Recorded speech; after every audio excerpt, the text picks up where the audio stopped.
Thank you for staying tuned to Sunrise at Sea right here on CTV. And as we observe and celebrate the Women's History Month under the theme Providing Healing and Promoting Hope, we are hosting a number of phenomenal women on the show all the way until the end of the month who have stood out and have excelled at what they do as an inspiration to other women and also to be appreciated for their hard work. So we're continuing the conversation from the Twitter Jabs one, and this is the month of women's history, and today we were focusing on women in the workforce, and today to deliberate and give us more insight in this conversation, especially for women in the agriculture sector, is Miss Charlotte Kemgisha. How are you? I'm well, thank you. Thank you so for much. joining me on the show. Thank you for having me.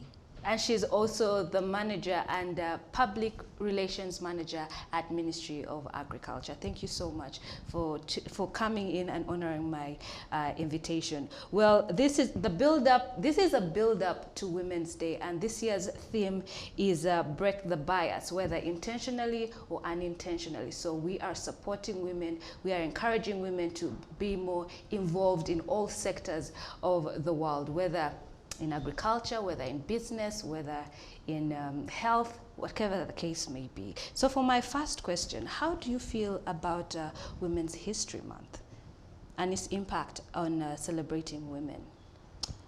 Thank you so much. Good morning to our viewers.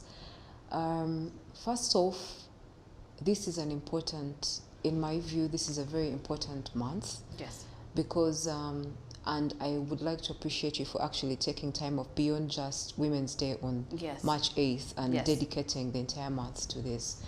And it's something that's really important, especially to the younger ladies and the younger generation. Yes. It's an opportunity for us to take stock of what government has done. For instance, as you are aware, women emancipation became a deliberate government effort Yes. Some years back. And Yes. as a result, there are a number of initiatives and interventions that were put in place to support the girl child and also women in the workplace, eventually, as we're seeing it evolve Yes. today. So the Women History Month is important because, one, it focuses the light on those that have walked this path before us. Yes. And we're able to pick lessons. Yes. We're able to also inspire the younger generation and let them know that the hurdles may not go away. They Yes. might change with the different factors within the environment, but you can make it if people in the past have made it. Yes. When people share their stories and tell you what they've been through and been able to overcome, you are encouraged and you're able to also think outside the box and be able to channel that energy within you to see that you're able to get ahead and be able to make it. So it's critical. Yes. It's a good thing. And I think it helps us Yes. be able to see what it is that maybe hasn't worked or needs to be improved Yes. and be able to move forward. Well, in your view, do you think women have enough representation in the workforce? I would like to say yes and no. Okay. Yes, because we're actually there in numbers, but when it comes to the actual interrogation of where these women are, we've seen some. The beauty is, okay, let me start with the positive. The positive is that we have more women in the workforce Yes. today than there were before. And this is as a result of the interventions that government has put in place, enabling environment, and some of us have been blessed to be able to have those platforms Yes. to be able to benefit from. The other issue, when it comes to representation, where I was saying that maybe there's a bit more that needs to happen, it's where exactly are these women? Now, for instance, when you look at the women in science, at some point where we've been pushing for science education and Yes. being able to put it up there. Agriculture is a science itself. We have more representation today of women there, but maybe they're not enough. I still feel that we can do better, we Yes. can do more. And this is a call out for all those ladies or young girls out there that are trying to learn from the sciences. It's something that we can. They're previously male dominated, but we have more women coming into Yes. those spaces. So I think it's something that we can actually be able to tap into and perhaps also if you look at the number of female cabinet ministers we have today, our vice president, the prime minister. So we do have quite a bit of representation. Look at the CEOs and EDs Yes, that's true. in different sectors today. We do have more women in the workplace, Yes. in the workforce, taking up more senior roles in administration, even for us. But maybe in these are the other areas that maybe we can have Yes. a few more of them coming in. Well, as a representative of the Ministry of Agriculture, what opportunities should women look out for or tap into in order to gain self-employment or financial independence and freedom? Okay, first off, I would like to say that when we talk about agriculture, the ministry is the ministry, but it's got 7 agencies Yes. that are under it. So I would like to speak really for the sector. Yes. There are opportunities, as you know, as a country. Yes. Agriculture is, some call it the backbone, others call it the oxygen for our economy. And that means, and we are presently employing over 70% of the population. Yes. Now, there's 2 ways this works. You can either be, of course, in the public sector, which would be working with government Yes. in supporting the sector, or you can be in the private sector, the non-state actors. So there are plenty of opportunities within the ministry. Of course, we are refocusing. We have recently had the adoption of the agriculture value chain development strategy as a linkage for us to be able to implement the agro-industrialization program and also the parish development model, which I Yes. think you have heard about. Yes, yes. So what this does, it presents a number of opportunities for people to be able to tap into, and the opportunities are really along the entire value chain. Many times when people talk about agriculture, some people think it's just about getting into the garden with a hoe, Yes. but no. There's a lot more that happens. There's manufacturing, there's marketing of these products, there's exports, there's market promotion as well, Yes. being able to tap into export markets. There's Yes. there's the administrative roles, there's the science, there's the research, there's the Yes. there's the whole innovative Yes. spaces, there's ICT in agriculture. So it's there's a world of opportunities in Yes. there that people can be able to tap into, either as an employee or as an entrepreneur. So Yes. there are really plenty of opportunities. And as you know, recently under our NDP3 program, we have identified 18 enterprises, priority enterprises, Okay. that people can be able to. What this means, and considering that we're taking the value chain development strategy, that means, for instance, let me pick a commodity, say, of say cassava, right from mechanization in the garden, Yes. large fields, being able to process it, the processing, those are all opportunities along the way. The production, the processing into different products, be it starch, be it Pharmaceutical. pharmaceutical inputs, Yes. and also more recently we had Naro also introduced the biodegradable bag from that. So there's a world of, now just along that value chain you realize that there's so many millions and millions exactly of jobs. Yes. So if you look at the others, if you take it beyond, now I've given you just one, Yes. and you look at the other 17, there's lots of opportunities, a world of opportunities for both to be able to tap into and be able to get in there. So there's financing, Yes. of course, because we're talking about financial inclusion. There's agriculture insurance. There is, and these are all new opportunities that we're getting in. There's processing, there's manufacturing, there's value addition, which is really important, research Yes. in value addition, and a whole world of There's that. a lot to it, but do the women know? There's this one thing that the opportunities are there, but do they know? Are they being sensitized? Are they being told that you can do more than just going to the garden and dig? Because like you said, people think when you talk about agriculture, it's just planting crops and that is it. They don't even get any information or any knowledge on how you can sell your crop. Some people are just plant and now they're stuck with produce that could feed a whole country but don't know how to distribute it. So are there any initiatives that are, teaching the women that you can do more than just farming? Thank you. Actually, that is one of the very things that the parish development model is going to be able to address. And also, you must have heard our cabinet minister talk quite a bit about farmer education. Yes. It's one of those things that we're going to be talking about. We're going to be engaging in a lot more, and it's about sensitization. Yes. Going out there to the public and down to our primary stakeholders and being able to say, hey, you're looking at this, but there's this other opportunity. Yes. And if you're in this, you do not have to stop here. There is so much more you can do. At this level, you'll be able to answer, for instance, if you only produce, say, cassava per se from the garden, this is how much you're going to earn per acre. Yes. But if you actually add a bit of value and make it flat, this is how much you get. You have a value increment of, say, about 30% more income. Yes. Beyond what you are going to get if you just done the garden, and then there's this other opportunity, and so there's a whole while, there's a whole lot of things that we will be going out there to teach the people. Also, when you look at the way the parish development model has been shaped, Yes. there's a lot of sensitization and education. So it's going to be something that works with all the different facets and arms of government, but bring it down to the person at the parish level. There is a particular program on mindset change and sensitized community mobilization. Wow. Yes. So that will also help us, support us in being able to popularize and get this message across. So we put together the information.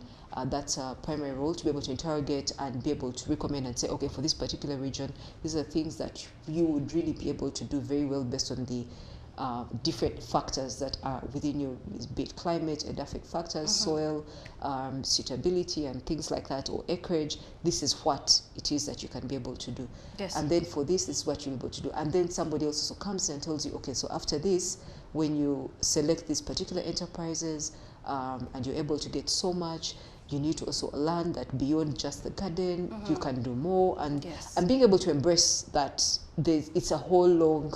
Yes, a whole long list. You know, a whole long list of opportunities for you to be able to make much more. Yes. I don't know if that...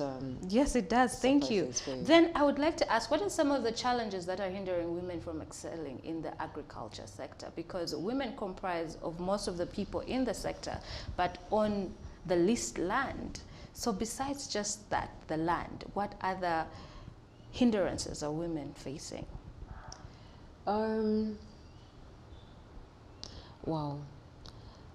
Challenges. There should be challenges. No, I'm not saying that they're not there. I think that one, maybe access to some of the information that we're talking about, maybe. But one of the major things that, and I would speak generally, I don't know if this would be really specific to women per se, but for me, I think maybe one of the things that people have maybe not really tapped into could have been the opportunity of markets, and maybe how to access some of these markets, what to do with their produce, and also being able to know that when you're one person with your little acreage, you may not be able to compete with the big blossoming farmer who's got maybe a square mile. Yes. But if you come together as a group of people and with a common interest, your 5 acres, my 5 acres, and her 5 acres, the other's 5 acres, give us 20 acres. Yes. And we are able to benefit from the economies of scale. What are the challenges? The major challenges that have been, that we do face sometimes in the sector is the issue of agriculture financing. Yes. And there are deliberate efforts being made to see that we sort that element out. From the financiers' point of view, agriculture has previously been considered very risky, and what we come in to do is to see how we support to see that the risky factors that the funders will be running away from can be more predictable. When you say risky, what do you mean? You know, when it comes to finance, yes, when somebody wants to give you money, one of the things they're going to try and understand is how risky are you as a potential investment. Asset to, investment, exactly. What are the things that would hinder you from being able to pay back? Yes. So now in the case of agriculture, because a lot of what we're doing right now, most of us are depending really on rain-fed agriculture, for instance. So if there is a drought, then the produce maybe suffers. But if you are taking, you're participating in the other improved interventions we have, like water for production initiatives where we have irrigation schemes, so you have all year round production, you become less riskier because somebody knows, okay, I don't, it's not, the drought will not really have that much of an impact. Exactly. So I would want to think that really it's about that. It's probably exposure, getting this information. But I will still say that where we're heading is a better space because this is some of the things that we're really pushing to see that they're out there. Yes.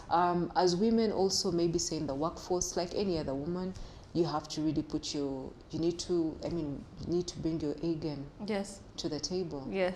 And I don't know if it would really be restricted to agriculture. It's just generally that. Everywhere. Yes. Yeah, everywhere you need to bring your A game to the table. And we, of course, deal with so many other factors as women, but also, so what's important is you being able to shape your mind, be resilient, and embrace the opportunities that are presented. All right. Yes.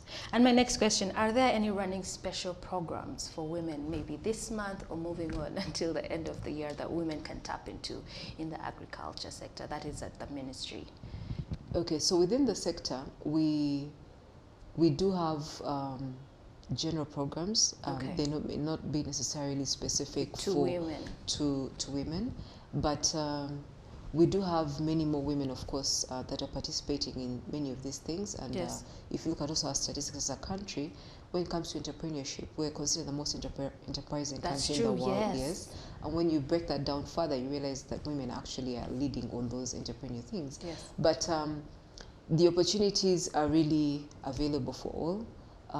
In resilience, climate smart agriculture projects, there's plentiful opportunities that would invite women to come and be a part of. We have some activities going around promoting, trying to be able to attract more youth into the sector. Yes. So for me, those are opportunities that are not restricted to this month, that are all year round. All right. And anytime you come in, you're welcome, and you can be able to take, to be able to benefit from them. So someone can just walk into the ministry and ask for this information? Yes, you can. Your first point would be visiting our websites. A lot of this information usually is available there. And you reach out. Also, we're pretty active on our social handles. Yes. In case you need something, we can be able to get out. And any of our agencies, partner agencies. So there are scholarships that are usually, we're promoting different opportunities, really.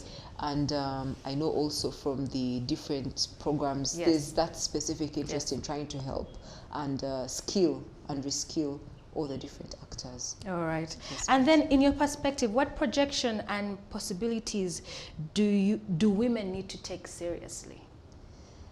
Well, first and foremost, I would say that the one thing that might be really, really of interest and they can be able to tap into easily is the value addition aspects. Yes. Those are possibilities and opportunities, the markets.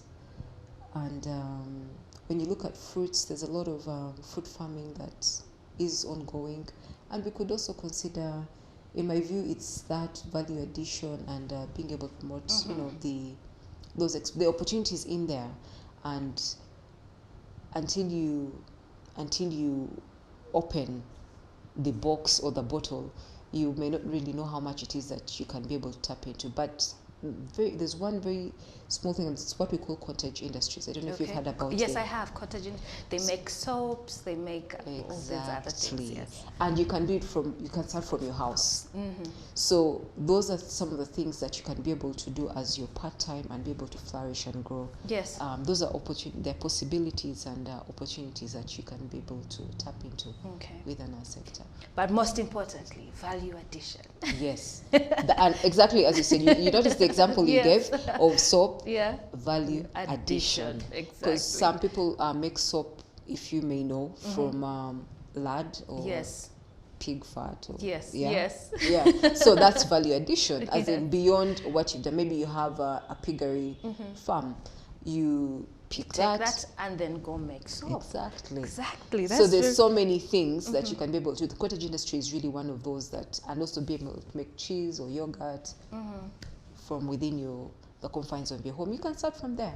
True. And be able to take advantage of that. Yes. Then there's fish farming, which is there's so many. There's quite a wide range things that you can be able to do at an intensive scale, but be able to gain so much more. Yes. Yes. And what special message would you have for the men who support women? Well, first and foremost, I appreciate them. Yes. Thank you for supporting women. Continue to do so, and feel very comfortable about giving these women the opportunity to have equal ownership of factors of production. For instance, things like land. I know it's a major issue, culture or non-cultural, but it's a good starting point, because usually, they say that when you take care of a woman, you take care of a nation, because usually that's what we are. We're nurturers.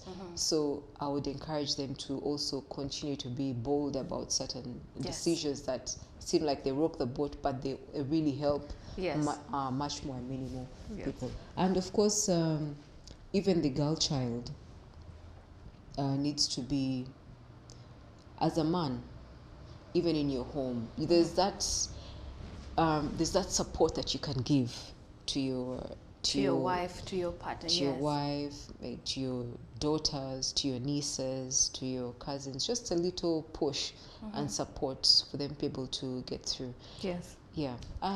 And align themselves, keep informed, keep educated, keep supporting. There are new ways that you can be able to do that. It's possible for everybody to coexist. There's room at the table for everyone to be there. That's very true. So before I let you go and before you give us your last remarks, I want to ask, what are some of the outstanding achievements in the women empowerment movement that have impressed you personally? Oh, wow. What would I say? There's so many. Or maybe that one place where you drew inspiration from. Yes. I think growing up for me, of course, first and foremost, there was that whole focus on the girl child in education. Yes. That for me was like, okay, this is interesting, but it's something, I don't know if people have noticed, but it is something that has birthed so many of the confident women that you see today, because there was a deliberate attempt to see that this child, the girl child, actually got educated. Yes. And for me, that was really profound. And of course, the other things that we continue to see the activists in terms of injustice, gender-based violence, the movements that have come up, to try and make sure that is a thing of the past, and being able to push women into the whole financial inclusion space, so that they are more independent, by being able to create all these economic groups. In society we have all sorts of clubs, but there are some things that really push us. So when you look at the women empowerment, there's this whole, the sister club, or we need to save more, we need to invest, those investments. And I would really, what would I call it? So for me, the primary thing I would start with is education. Yes. That movement, the empowerment through education, that was set up. Then I would look at also the deliberate attempt to also include women in the workforce. Yes. At some point, they've been, how we keep talking about the manuals. Yes. The manuals. So, and being able to see that even on boards we have representation.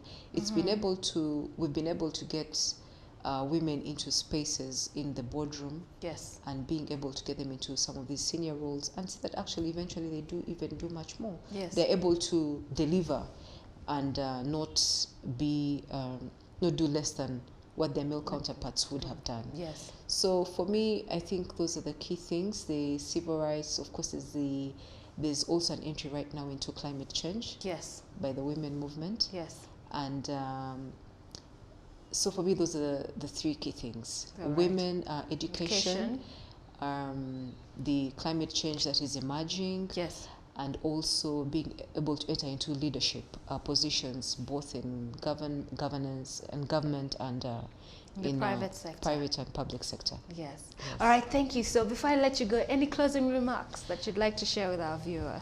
Okay, so to our viewers, I would like to encourage them and know that there's there's some things that when we're growing up that we are told, and they do carry forward in life. We were told when we were younger that even if we wanted to be president, we could actually be president. And they were even not lying. Yeah. So, but the spirit behind that Yes. is that if you set your mind to do something, you can actually do it. So attitude is everything. It is everything that you need to be able to get to where you need to be. Yes. You need to be able to be humble enough to know that at whatever stage you're at, you can still learn. You're still learning. And also at the end of the day, hold another woman's hand. Hold their hand as you raise them. Yes. Sometimes it's not easy to hold another woman's hand because we have many issues maybe surrounding us, but please do. Yes. Hold one, hold the second, hold the third, hold the fourth. One will stick. Yes. And let's push each other. Let's propel and push each other forward in life. So ladies, and finally, and most importantly, trust God. Yes. Thank you so much. Thank you so much for joining me on the show. And there you had it. Women empower other women. Pull up your sister. And I was joined by Miss Charlotte Kemgisha, and she's the Public Relations Manager at the Ministry of Agriculture, Animal Husbandry and Fisheries. Thank you so much. It was an honor to meet you and have a chat with you. Well, stay tuned. This is Sunrise at Sea. We still have more coming up, and coming up in our wellness and beauty and lifestyle segment, I will be discussing beauty products, skincare products, how to use them, when to use them, and what works for you. So stay tuned. This is Sunrise at Sea. Don't blink.